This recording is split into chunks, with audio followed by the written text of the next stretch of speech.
प्रदेश में होने वाले स्थानीय निकाय चुनाव में पिछड़े वर्ग को आरक्षण देने के लिए योगी सरकार ने 5 सदस्यीय पिछड़ा वर्ग आयोग का गठन कर दिया है। यह आयोग मानकों के आधार पर पिछड़े वर्गों की आबादी को लेकर सर्वे कर शासन को रिपोर्ट सौंपेगा। आपको बता दें कि रिटायर्ड जस्टिस राम अवतार सिंह को आयोग का अध्यक्ष नियुक्त किया गया है। सदस्यों में चौप सिंह वर्मा, महेंद्र कुमार, संतोष विश्वकर्मा और ब्रजेश सोनी को शामिल किया गया है। ये आयोग राज्यपाल की सहमति से 6 महीने के लिए गठित है, जो जल्द से जल्द सर्वे कर अपनी रिपोर्ट शासन को सौंपेगा।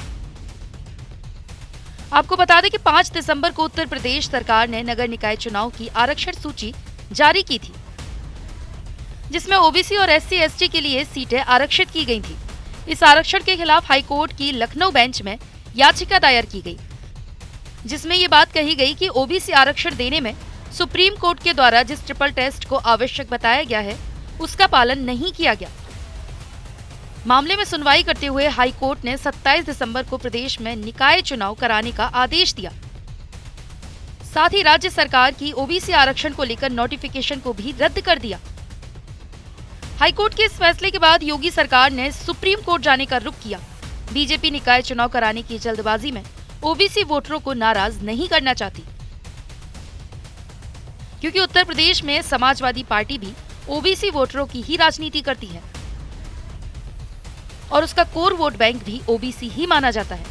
गौरतलब है कि यूपी में गैर यादव ओबीसी जातियां सबसे अहम हैं, जिसमें से कुर्मी पटेल 7%, कुशवा मौर्य शाक्य सैनी 6%, लोध 4%, गड़रिया पाल 3%, निषाद मल्ला बिंद कश्यप केवट 4%, तेली शाहू जायसवाल 4%, जाट 3%, कुमार प्रजापति चौहान 3%, कहार नाई चौरसिया 3%, राजभर गुर्जर 2% हैं। ऐसे में बीजेपी ने गैर यादव ओबीसी जातियों को साथ कर सूबे में सत्ता का सूखा खत्म किया था और ये वोट बैंक अगर खिसका तो फिर बीजेपी अपने उसी मुकाम पर पहुंच जाएगी।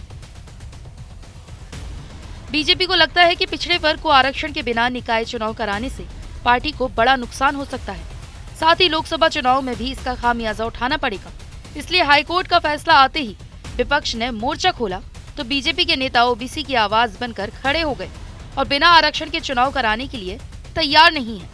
यूपी में बीजेपी की सियासी आधार ओबीसी पर ही टिका है और वो खिसका तो सत्ता की राह मुश्किल हो जाएगी। इसलिए बीजेपी किसी तरह का कोई भी जोखिम उठाने को तैयार नहीं है।